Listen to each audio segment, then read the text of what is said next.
I have a major interest in this particular issue. And indeed, like my colleagues here, I think Deputy Murphy and Deputy Shortall, I really do acknowledge that you have brought this to the House, that you are allowing us an opportunity to discuss something that is very important.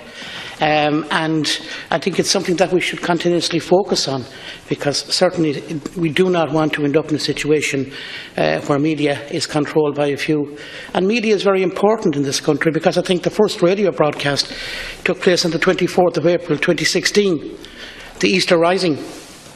And since that there has been a huge, I suppose, expansion of media. And when we talk about media in this country, media, you know, there's the print media, there's broadcasting, there's film, and now, as some of my colleagues have mentioned, internet. And by the way, just something I picked up in a survey, 85% of Irish people consistently listening to national, regional or local radio on a daily basis. And we all know, particularly if we come from rural areas, indeed from any constituency, the local radio scenario, which, by the way, Fianna Fáil introduced in 1989. And I would like to remind the House that prior to that we had pirate radio. Commercial radio was not allowed in this country.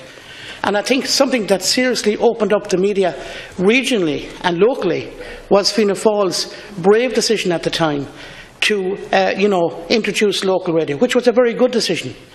And I have to say, in terms of local media, print media and local media, I think they cover stories well, and they make sure that all issues of concern are aired there or are printed. That is extremely important.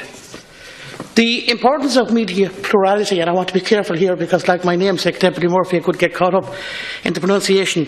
It is recognised in Ireland through the new regime established by the Competition and Consumer Protection Act 2014. And that Act, of course, introduced a new media merger system. And decisions on individual media merger case is now officially the responsibility of the Minister for Communications. And indeed, to go back to what Minister Bruton called it at the time, the ultimate decision on whether a media merger is in the public interest.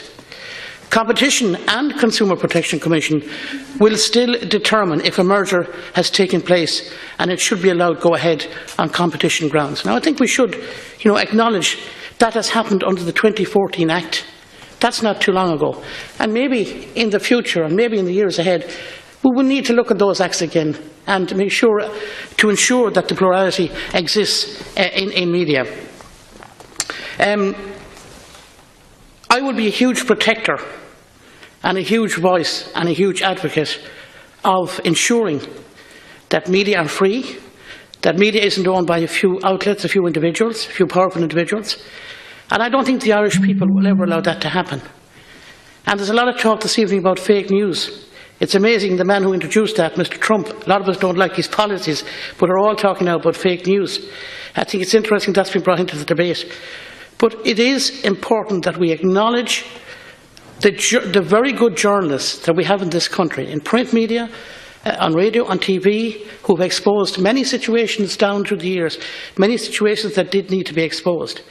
And with my colleagues abstaining on this bill, I don't necessarily think you should come to the view that because we abstained is a bad thing. It is obvious to us that there are parts of the bill which we would agree with and would work with you to further improve. And, we would fully support what you are trying to do in the bill in relation to plurality. That is extremely important, that we keep a focus on that. But there can be issues, constitutional issues with this bill, as has been pointed out by my colleagues, Deputy Dooley, Deputy Smith and Deputy Chambers. And at this stage, we don't feel that we can, as a party, support it. And therefore, like my colleagues, I will be abstaining. Thank you very much.